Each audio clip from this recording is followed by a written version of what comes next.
This is Nucleus, the podcast covering America's top leaders in business and culture. I'm your host, Tripwire.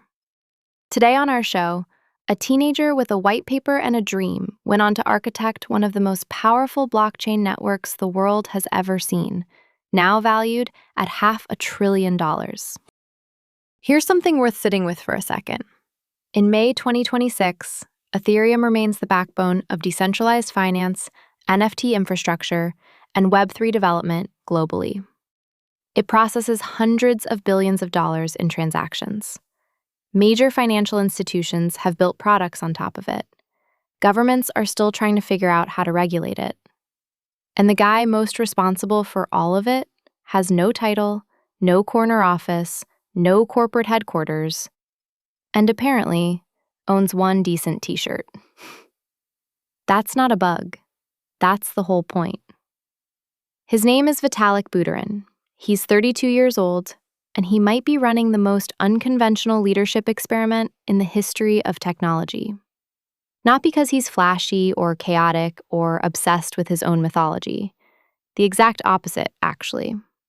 He's the guy who built something worth hundreds of billions of dollars and then spent the next decade trying to make himself unnecessary to it.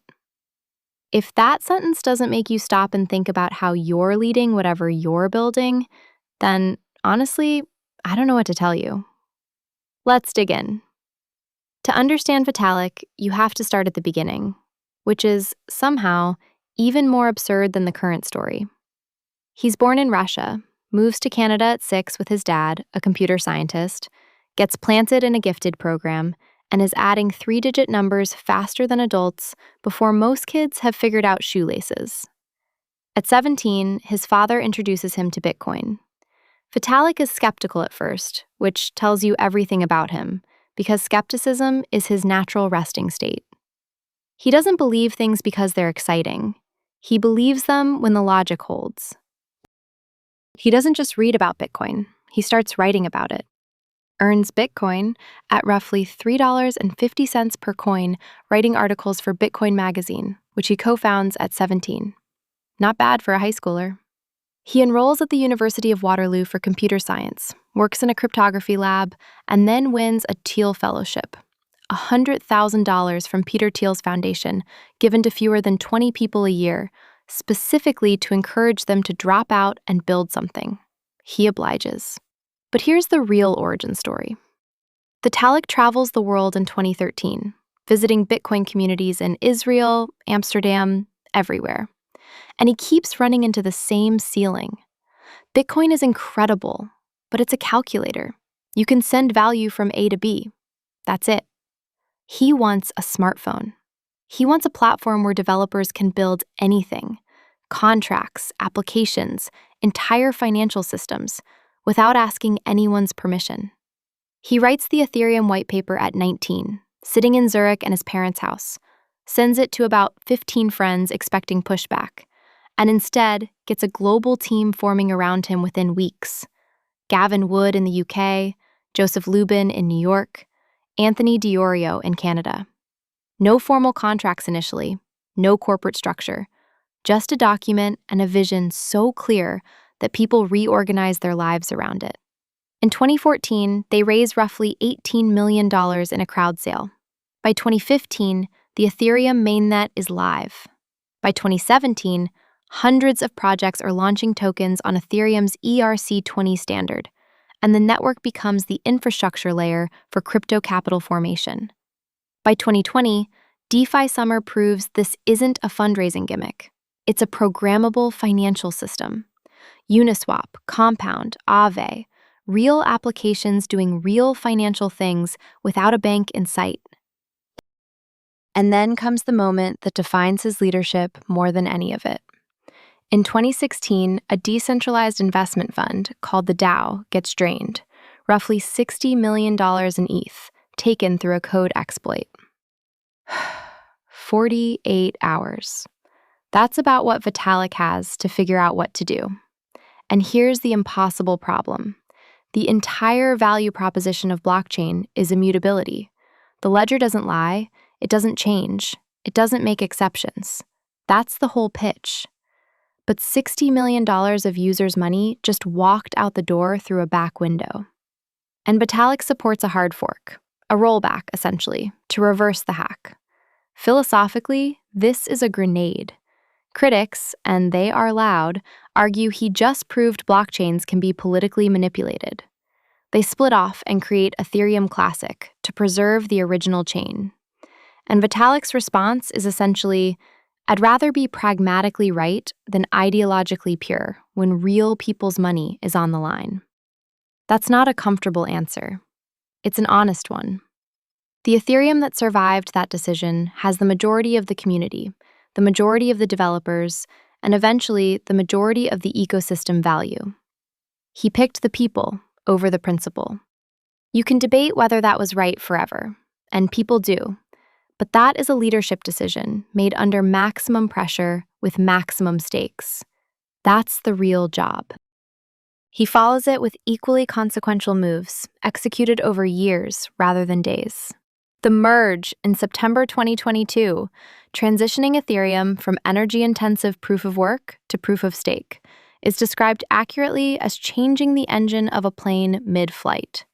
Multiple delays, years of engineering.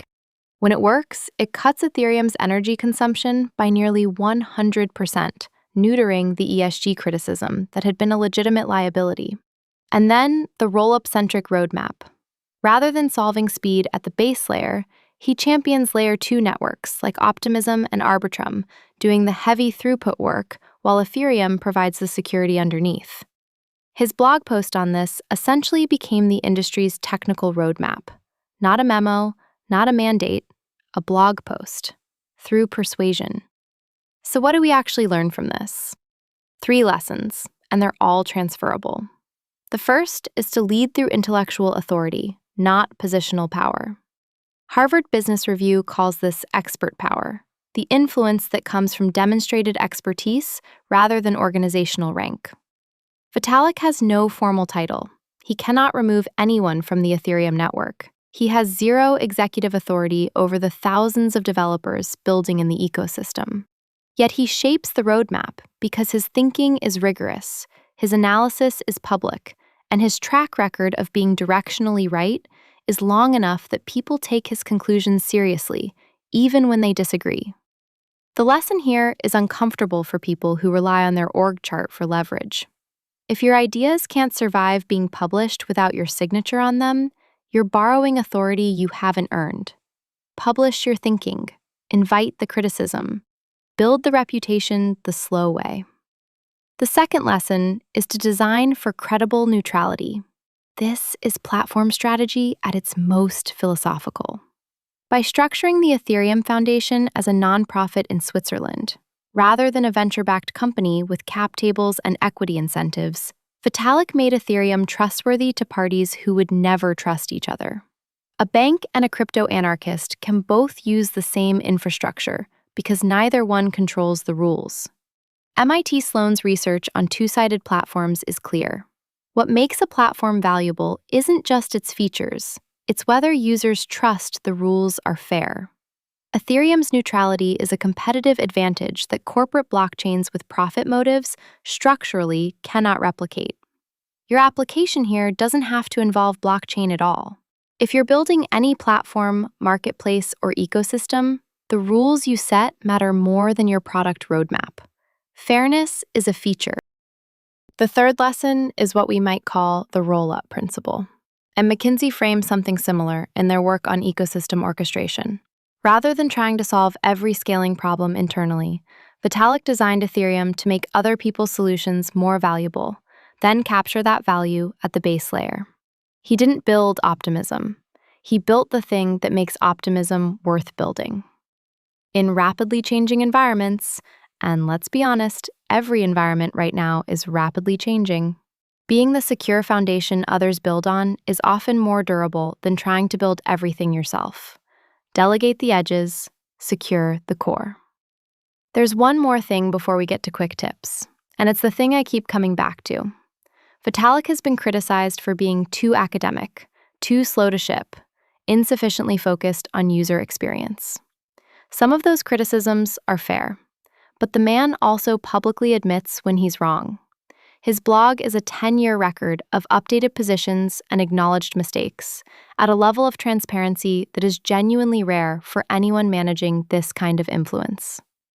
In a culture where executives treat admitting error as weakness, that intellectual honesty is not soft. It's strategic. It's why people keep trusting him, even when specific decisions are wrong. 3 things to take into your week. First, make your thinking public. Share your frameworks, invite disagreement, and let the quality of your reasoning build your credibility before you need it. Second, when you're building any system meant to scale, design the rules to be fairer than you need to benefit from them. Neutrality compounds. Third, admit the wrong calls early and specifically. Vague acknowledgement of failure costs you credibility, but precise, honest course corrections build it. Here's the final thought. Vitalik Buterin wrote a document at 19 that eventually moved more money than the GDP of most countries, and then spent the next decade building systems to ensure no single person, including himself, could control where it all went. The question worth asking today isn't how to get more control over what you're building. It's whether you've built something strong enough to survive without you. Thank you for listening to Nucleus. You can show our podcast team some love with 5 stars and a follow. Stay hungry, stay foolish. Grab news. Thomas.